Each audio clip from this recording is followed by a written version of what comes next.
আজকের দিনে তোমাদের দিনকে পরিপূর্ণ করে দেয়া হলো, আমার নিয়ামতকে পরিপূর্ণ করে দেয়া হলো, এবং আমি রব এর ওপরে রাজি আছি।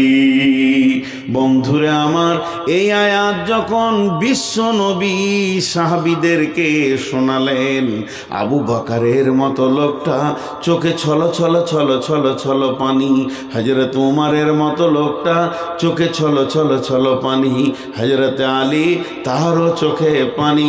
তারা শুনছেন, সাহাবীরা ভাবছেন এটা তো জাহান্নামের কথা নয়, এটা তো জান্নাতের কথা নয়, এটা তো পুলসেরাতের কথা নয়, নয়তো নয়, এটা পুলসেরাতের কথা, কিয়ামতের কথা, কবরের কথা। কত সাদা বাটা কথা বললেন নবীজি। আজকের দিনে দিন পরিপূর্ণ করে দেয়া হলো, আর তোমাদের কাছে দিন আসবে না। এখান থেকেই নিয়ামত পরিপূর্ণ হয়ে গেল। আল্লাহর দেওয়া নিয়ামতে আর নতুন কোনো আয়াত জন্ম নেবে না। রহিম الذين آمنوا وهاجروا وجاهدوا في سبيل الله بأموالهم وأنفسهم।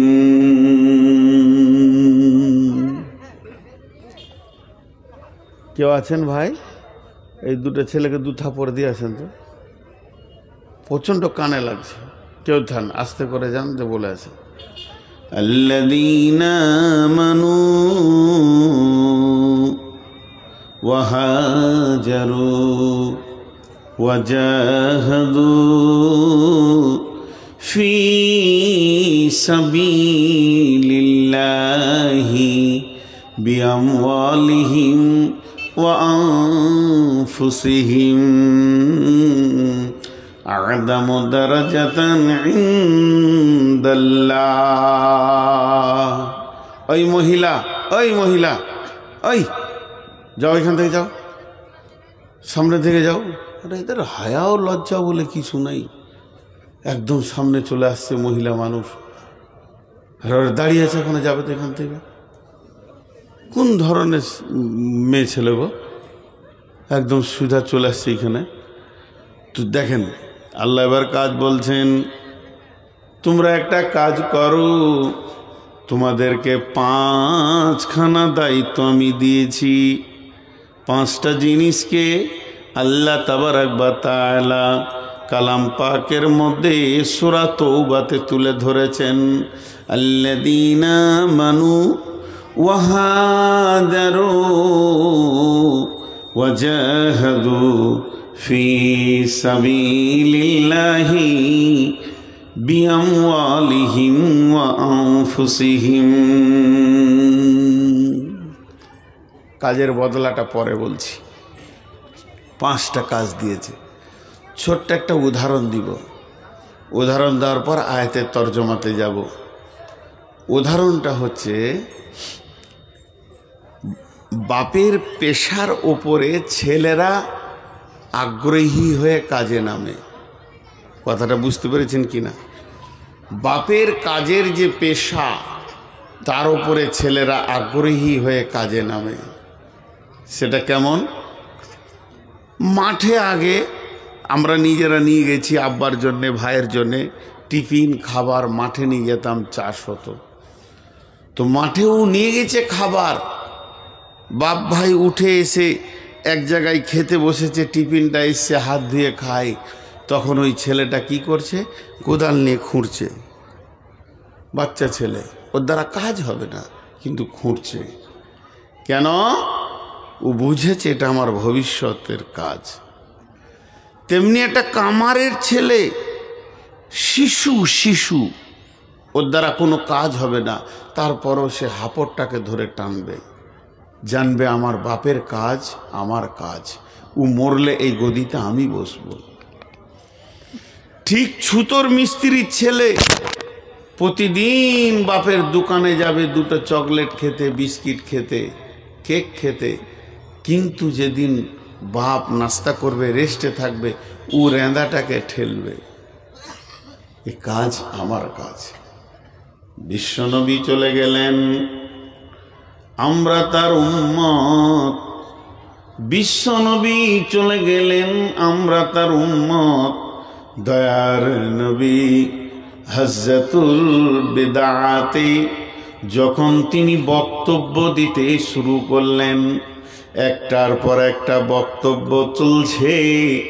হজরতে উমার আছেন, আবু বকর আছেন, ওসমানও আছেন, আলী আছেন। এমন সময় বিশ্বনবী উটের ওপরে আছেন কিংবা উটের নিচে আছেন। এই অবস্থায় আরাফাতের ময়দানে আয়াত নাজিল হয়ে গেল, বিসমিল্লাহির রহমানির রহিম, আল-ইয়াওমা আকমালতু লাকুম দীনুকুম ওয়া আতমামতু আলাইকুম নি'মাতি ওয়া রাদিতু লাকুমুল ইসলাম দীনা। আজকের দিনে তোমাদের দিনকে পরিপূর্ণ করে দেয়া হলো, আমার নিয়ামতকে পরিপূর্ণ করে দেয়া হলো, এবং আমি রব এর ওপরে রাজি আছি। বন্ধুরা আমার, এই আয়াত যখন বিশ্বনবী সাহাবীদেরকে শোনালেন, আবু বকরের মতো লোকটা চোখে ছল ছল ছল ছল ছল পানি, হযরত উমারের মতো লোকটা চোখে ছল ছল ছল পানি, হযরত আলী তারও চোখে পানি। তারা শুনছেন, সাহাবীরা ভাবছেন এটা তো জাহান্নামের কথা নয়, এটা তো জান্নাতের কথা নয়, এটা তো পুলসেরাতের কথা নয়, নয়তো নয়, এটা পুলসেরাতের কথা, কিয়ামতের কথা, কবরের কথা। কত সাদা বাটা কথা বললেন নবীজি। আজকের দিনে দিন পরিপূর্ণ করে দেয়া হলো, আর তোমাদের কাছে দিন আসবে না। এখান থেকেই নিয়ামত পরিপূর্ণ হয়ে গেল। আল্লাহর দেওয়া নিয়ামতে আর নতুন কোনো আয়াত জন্ম নেবে না। তবে শুনে নাও, এই দিনের ওপরেই আমাদের রব রাজি আছেন। তবে কাঁদার কারণটা কি? হযরত উমারকে জিজ্ঞেস করা হলে উমার বললেন, বন্ধু তোমরা কি বুঝতে পারছো না? দিন পরিপূর্ণ হয়ে গেছে মানে আর নতুন কোনো কানুন তৈরি হবে না, আর নতুন কোনো দিন আসবে না। যতগুলি দেওয়ার ছিল হয়ে গেছে। এখন এই দিন পেছনের দিকে যাবে আর সামনের দিকে বাড়বে না। তার মানে একটা মিস্ত্রি যখন গ্রিল তৈরি করে, যতক্ষণ তৈরি করতে থাকে গ্রিলটার ওজন বাড়ে। যেদিন কমপ্লিট হয়ে যায় সেই দিন থেকে ক্ষয় হতে শুরু হয়। তার মানে বিশ্বনবী যে মাপের দিন, যে কাটিংয়ের দিন, যে স্ট্রাকচারের দিন আমাদেরকে দিয়ে চলে গেলেন, এই দিনটা আর 20 বছর পর এত সুন্দর আমরা পাবো না। ক্ষয় হতে হতে ক্ষয় হতে হতে ক্ষয় হতে হতে এটা এমন একটা এগিয়ে লেগে যাবে। হযরত আবু বকরকে জিজ্ঞেস করা হয়, আবু বকর তুমি কেঁদেছো কেন? হজ্জাতুল বেদার শেষ বয়ান শুনে আবু বকর বলে, বন্ধুরে ওই আয়াতটা তোমাকে আমাকে কি বলেছে জানো কি? ওই আয়াতটা বলেছে বিশ্বনবী এসেছিলেন একটা পরিপূর্ণ ডিউটি নিয়ে, তাকে পাঠানো হয়েছিল, এমনি এমনি পাঠানো হয়নি। এর পেছনে বৃহত্তর আল্লাহর উদ্দেশ্য ছিল, সেই উদ্দেশ্য পূরণ হয়ে গেছে। তার মানে নবীজি আর মদিনায় থাকবেন না, মক্কাতেও পাওয়া যাবে না, সমস্ত কিছু থেকে যাবে। নবীজির বিদায়ের বক্তব্য ওখান থেকেই পাওয়া যায়। বিশ্বনবী এবার বিদায় নেবেন, আর রসুলের চেহারা দেখতে পাবো না। বন্ধুরে, সেই দিন যেন আমাদের কাছে বিলুপ্ত হতে চলেছে, বিদায় নিতে চলেছে আপনার আমার হাত থেকে। তাই সেই হজ্জাতুল বেদাতে শেষ বক্তব্য ছিল বিশ্বনবীর, হে আমার আল্লাহ, আল্লাহুম্মা শাহাদ, আল্লাহ তুমি সাক্ষী থাকো, তুমি সাক্ষী থাকো, তুমি সাক্ষী থাকো। এই পর্যন্ত নয়, হজ্জাতুল বেদাতে বিশ্বনবী যখন বক্তব্য রাখেন, লোক সংখ্যা কত ছিল, সাহাবা সংখ্যা কত ছিল, শিষ্য সংখ্যা সংখ্যা কত ছিল? কম বেশি 1.5 লক্ষ সাহাবা সংখ্যা ছিল। এতগুলো সাহাবাকে ছেড়ে দিয়ে বিশ্বনবী বললেন, তোমরা যারা আমার সামনে আমাকে পেয়েছো, যারা আমাদের এখানে হাজির হয়নি, আমার আনিত দিনকে তাদের কাছে পৌঁছে দাও। এই দায়িত্বটা দিয়ে আমি নবী মুহাম্মদ সাল্লাল্লাহু আলাইহি সাল্লাম হজ্জাতুল বিদা থেকে বিদায় নিলাম। তার মানে একটা বৃহত্তর দায়িত্ব পড়ে গেল আমাদের দিনকে পৌঁছানোর। এই এই এই এই চাওয়ালা, 1 কাপ না, তাহলে আমার বায়ান বন্ধ করে আমি উঠে চলে যাই, দেখ তোমরা চা খাও।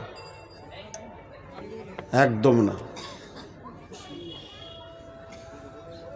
এটা কোন ধরনের কমিটির? আসলে কি হবে? তাহলে বায়ান বন্ধ। শুধু মজা শেষ হবে না, কোরআনের থেকে চায়ের দাম বেড়ে গেল।